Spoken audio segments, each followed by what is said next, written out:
മിശിഹായിൽ ഏറ്റവും സ്നേഹം നിറഞ്ഞ പ്രിയ സഹോദര സഹോദരി, ആഗമന കാലത്തിലെ 11-ാം ദിവസമായ ഇന്ന് നമ്മുടെ ജീവിതത്തിൽ നന്മ ചെയ്യുന്നതിൻ്റെ പ്രാധാന്യത്തെക്കുറിച്ചാണ് നാം ധ്യാനിക്കുക.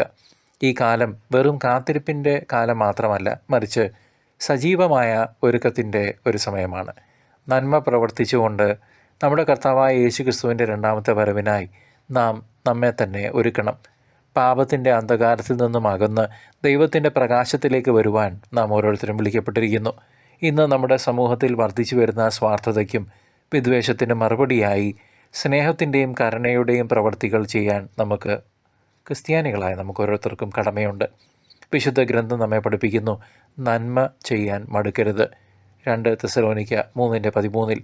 നമ്മുടെ അയൽക്കാരെ സഹായിക്കുമ്പോഴും പാവപ്പെട്ടവന് ആഹാരം നൽകുമ്പോഴും ഒറ്റപ്പെട്ടവരെ ആശ്വസിപ്പിക്കുമ്പോഴും പാർശ്വവൽക്കരിക്കപ്പെട്ടവർക്ക് വേണ്ടി നിലകൊള്ളുമ്പോഴും നാം യഥാർത്ഥത്തിൽ ക്രിസ്തുവിനെ തന്നെയാണ് ശുശ്രൂഷിക്കുന്നത്. നിങ്ങൾ എൻ്റെ ഏറ്റവും ചെറിയ സഹോദരിൽ ഒരുവന് ചെയ്തപ്പോഴെല്ലാം എനിക്കാണ് ചെയ്തത് എന്ന് കർത്താവ് അരുളി ചെയ്തിട്ടുണ്ടല്ലോ.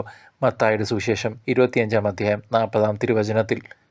പ്രിയ സ്നേഹിത, പ്രിയ സ്നേഹിതേ, ഈ ആഗമന കാലത്ത് ഉപവാസവും പ്രാർത്ഥനയും പോലെ തന്നെ പ്രധാനമാണ് നമ്മുടെ ദാനധർമ്മങ്ങളും നന്മ പ്രവൃത്തികളും. ഇത് നമ്മുടെ വിശ്വാസത്തിൻ്റെ ബാഹ്യമായ ഒരു പ്രകടനമാണ്. ഫലം പുറപ്പെടുവിക്കാത്ത മരത്തെ വെട്ടിമാറ്റുമെന്ന് യോഹന്നാൻ സ്നാപകൻ മുന്നറിയിപ്പ് നൽകുന്നു. ലൂക്കായുടെ സുവിശേഷം 3-ാം അധ്യായം 9-ാം തിരുവചനത്തിൽ. വിശുദ്ധ ഫ്രാൻസിസ് അസീസി പറഞ്ഞതുപോലെ, നിങ്ങൾ പോകുന്നിടത്തെല്ലാം സ്നേഹം മാത്രം വിതയ്ക്കുക.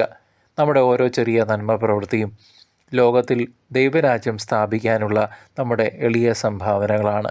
ഈ ലോകത്തിലെ തിന്മകളെ നന്മ കൊണ്ട് അതിജീവിക്കാൻ നമുക്ക് സാധിക്കണം. കർത്താവിൻ്റെ വരവിനായി നാം കാത്തിരിക്കുമ്പോൾ നമ്മുടെ ജീവിതം നന്മയുടെയും വിശുദ്ധിയുടെയും സാക്ഷ്യമായി മാറട്ടെ. അങ്ങനെ ക്രിസ്തുവിൻ്റെ ജനന തിരുനാളിൽ അവിടുത്തെ ഹൃദയത്തിൽ സ്വീകരിക്കാൻ നമുക്ക് യോഗ്യത നേടാം. ദൈവം നമ്മെ ഓരോരുത്തരെയും സമൃദ്ധമായി അനുഗ്രഹിക്കട്ടെ.